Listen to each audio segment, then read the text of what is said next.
રાજ પણ તમને તમારા સમાન છે.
પૂછી જોજો કે મારા ઠાકોરજીને આ મારું કામ કરું છું એ ગમશે?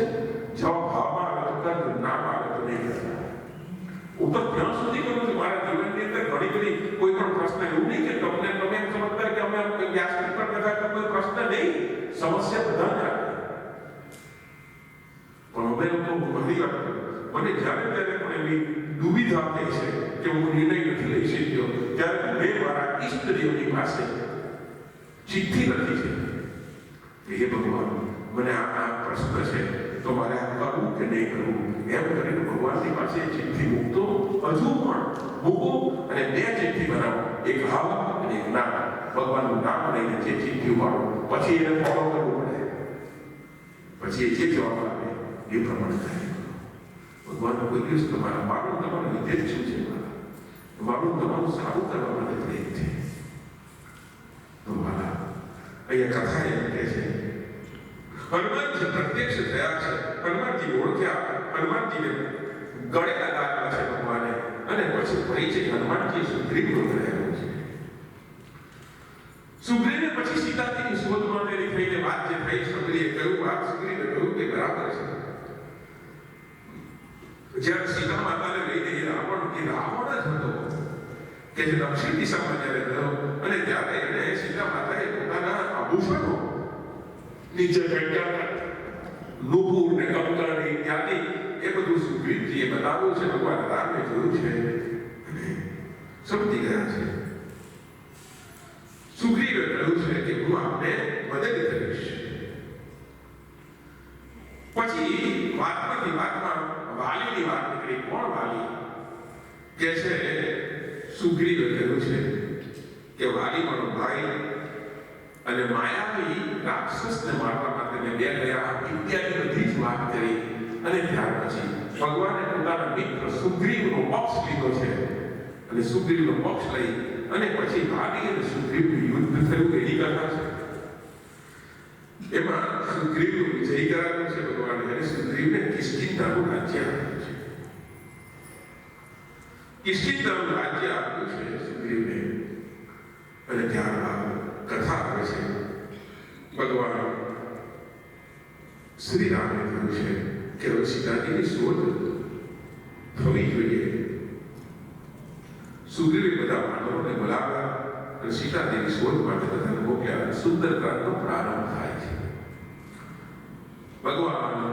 ભગવાન હનુમાનજીને વિધિ આપી છે કે સીતાજીને સુપ્રત કરવાની છે. આ વાત છે. હનુમાનજી ગયા છે લંકાની અંદર, દક્ષિણની અંદર ગયા છે. જાંબવાનની હિંમતથી હનુમાનજી ગયા છે. હનુમાનજી લંકા પર ગયા હતા. લંકીની સાથે સંવાદ થયો છે. લંકીનીને હનુમાનજીએ મુષ્ટિ પ્રહાર કર્યો, એક જ મુઠ્ઠી મારી, અને લંકીની ઓળખી ગયા. એને હનુમાનજીને વંદન કર્યા કે હે હનુમાન, હું આપને ઓળખી ગઈ છું, કારણ કે મને કોઈ ઋષિએ મને કહ્યું હતું કે જે દિવસે કોઈ વાનર આવી અને તમને મુષ્ટિ પ્રહાર કરશે, અથવા તો કોઈ પણ તમને મુષ્ટિ પ્રહાર કરશે, તમે બેહોશ થશો, ત્યારે સમજી લેજો રાવણનો અંત છે અને આપ એ દૂત છો, એમ કહ્યું છે. હનુમાનજી લંકામાં ગયા છે. લંકા આખી સોનાની છે. દ્વારિકા પણ સોનાની, લંકા પણ સોનાની. દ્વારિકામાં પણ છેલ્લો કા અને લંકામાં પણ છેલ્લો કા. જ્યાં પાછળ કા છે જ્યાં એમાં સોનું બહુ છે.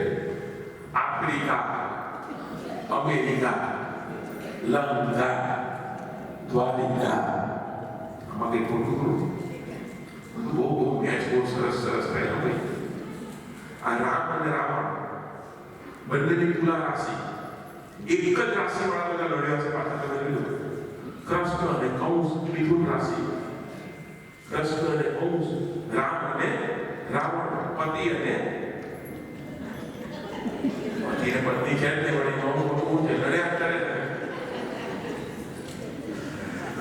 મેં જગ્યા પર આવી વાત કરીને તો એક યુવાન છોકરો પોતે કે મારા બે રાખી તું કોણ કે ગાંધીને કોણ છે? કોઈ વાત સાચી છે તારી વાત સાચી. પછી મને કે હજુ એક બાકી બધું શું ઓસામાં ને ઉભામાં એવા ને સાચી લાગે ખોટી નથી વાત બધા એક જ રાસ્તે લડ્યા કે જે જગ્યા પર સોનું ત્યારે લંકામાં પણ સોનું છે અને દ્વારકામાં પણ સોનું છે તું ભગવાન હનુમાનજીએ લંકામાં ગયા અને ત્યાં આખી સોનાની નગરી દોરી પણ બધી માયા સોનું માયા અને આંખમાં ભાગવતની અંદર વેરની જગ્યા સોનું બતાવવામાં આવે છે વેર ત્યાં કળિયુગની જગ્યા કળિયુગને રહેવાના સ્થાનમાં એક સ્થાન ચતુર્થ સ્થાન સોનું પણ છે વેર પણ છે પણ સોનું પણ છે હવે સોનું કયું સોનું એટલે તરત આપણે એવાનું બનતા રહીએ જો કળિયુગ આવવા હોય એવું નહીં સોનાનો અર્થ એ છે કે કોઈનું છીનવી લીધેલું હોય તે કોઈનું લૂંટી લીધું હોય તે તમારા હકનું નહીં હોય તે છતાં તમે લીધું હોય અને તમે એને સોનું સમજતા હોય તમે એને લાભ સમજતા હોય એ પ્રકારનું જે સોનું છે એમાં કળિયુગ છે લંકાની અંદર બધાને જોઈતું હતું યાની લંકાના રાજા જે હતા એને બધું જોઈતું હતું અને એટલા માટે લંકાનું સ્વરૂપ અપવિત્ર છે જ્યારે દ્વારિકાનું સ્વરૂપ પવિત્ર છે કેમ કારણ કે જ્યાં ભગવાને 100 વર્ષ સુધી વાસ કર્યો પોતાના 125 વર્ષના આયુષ્યમાં ભગવાન શ્રી કૃષ્ણએ 11 વર્ષ અને 52 દિવસને વૃંદાવન વ્રજને 14 વર્ષ મથુરાને આપ્યા અને સાહેબ 100 વર્ષ દ્વારકાને આપણે બહુ નસીબદાર છે કે આપણે ગુજરાતની ધરતી પર ભગવાન 100 વર્ષ રહ્યા હવે જે જગ્યા પર 100 વર્ષ રહ્યા તે આપણી ભાષા કાઠિયાવાડી બોલતા થઈ ગયા છે આપણે જે તમે 10-15 વર્ષ ઇન્ડિયામાં રહો અને અંગ્રેજી નહીં આવડતું કોઈ કોઈ આપણે જાય છે કે નહીં એ બોલો 100 વર્ષ રહ્યા ભગવાનને બહુ મને કોઈ પૂછતું હતું કે આ ભાઈ કોઈના લોકો હું તમને કહું કોઈના લગ્ન નહીં થતા હોય તો દ્વારકા જઈ આવતો અગર નહીં થતા હોય તો દ્વારકા જઈ આવતો કેમ દ્વારકામાં ભગવાને 16,108 રાણી કરી આપણે તો એક જ જોઈએ કે આટલા બધી આટલા બધી પડતી હોય એ જગ્યા પર તો એકને આ સાચી વાત છે ને તમે જો આવું બોલું છું વાત બધી મારી કથામાં ને 2-3 જણા લગ્ન થઈ ગયા છે બધા બીજી જોડાઈ ગઈ બધા ભગવાન દ્વારકાની ધરતી જેવી છે દ્વારકાની ધરતી જેવી પવિત્ર છે તો હનુમાનજી લંકામાં ગયા છે મૈનાક પર્વત પર રહેતી સુરસા જે હતી એ હનુમાનજીને વિઘ્ન આપવા માટે આવી હતી જ્યારે લંકા સુધી પહોંચે છે જ્યારે કોઈ પણ કાર્ય કરવા જાઓ છો તો એની પરીક્ષા થતી હોય છે કોઈ પણ કાર્ય સીધે સીધું નથી થતું જ્યારે આવો એટલે દેવોએ પરીક્ષા કરી હનુમાનજીની કરી હતી ત્યારે ભગવાન હનુમાનજી મૈનાક પર્વત પર ગયા અને સુરસા પરીક્ષા કરી અને ભગવાનના હનુમાનજીના જ્ઞાનની પરીક્ષા થઈ એમાંથી બચી અને સીધા લંકામાં પ્રવેશની કથા છે હનુમાનજી ત્યારબાદ સુવેલ પર્વત પર ગયા પહેલા લંકાની આસપાસનો વિસ્તાર છે તો તે જોવા ગયા ત્યાં એમણે વિભાવનો આકાર એકદમ બીક લાગે એવો આકાર દેખાય હનુમાનજીના આ જોઈ કથા છે બધા હનુમાનજીએ જોયું છે કે આવો અવાજ કોનો આ કોણ છે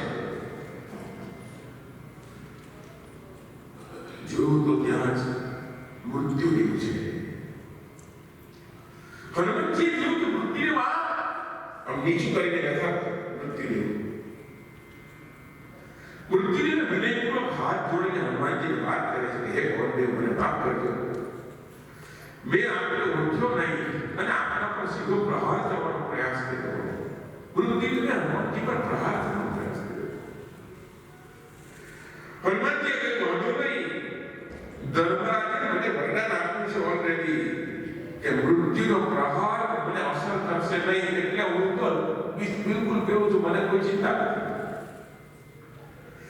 બાકી વિચાર કરો, મૃત્યુથી કોણ બચી શકે? બધા ભલભલાને બધાને આપણને બધાને ડર છે ખબર, મૃત્યુનો ડર છે. અને પણ એ આવ્યા વગર રહે નહીં. અને બાકી એવું કે ભાઈ જેનું લખાયેલું હોય એનું જ આવે પાછું, બીજામાં નહીં આવે. એક ગામની અંદર વરસાદ નહોતો પડતો ગામમાં. તે બધા યુવાનો ગયા ગુસાઓ પાસે કે 3 વર્ષથી વરસાદ નથી પડતો, હવે શું કરીએ? તે કે એક કામ કરો ભાઈ, શંકર ભગવાનનું મંદિર પાદરમાં છે, ત્યાં બધા જાઓ અને શંકર ભગવાનની ધૂન બોલાવો. જ્યાં સુધી વરસાદ નહીં પડે ત્યાં સુધી ધૂન બોલાવો જાઓ. તે 100 યુવાન તૈયાર થયા, 100 જણા તૈયાર થયા, યુવાનો બધા ગયા અને માનતા શંકર ભગવાનના મંદિર. શંકર ભગવાનના મંદિરે જઈને દૂર દૂરથી ઓમ નમઃ શિવાય ધૂન બોલાવી. સાહેબ માનશો નહીં, 15 દિવસની અંદર વરસાદનો એક છાંટો પડ્યો. અને જેવો છાંટો પડ્યો તો બધા વિચાર, અને ખબર નહીં ક્યાંથી વાદળો આવ્યા અને ધારદાર જે વરસાદ પડ્યો, સાંભળેલા ભાવ વરસાદ પડ્યો અને ઘોડે ઘોડા ન દેખાય.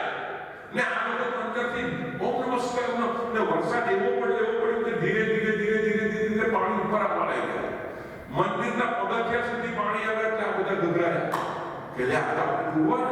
પણ તો પણ ઓમ નમઃ શિવાય તે મંદિરની અંદર પાણી ગળી ગયા. અહીંયા સુધી પેલા બેઠા હતા ત્યાં સુધી આવ્યું, બધા ઉભા થઈ ગયા તો પાણી ઉપર સુધી આવવા મળ્યું. એટલે બધાને ગભરામણ થવા માંડી કે બધા ઉપર આવ્યા.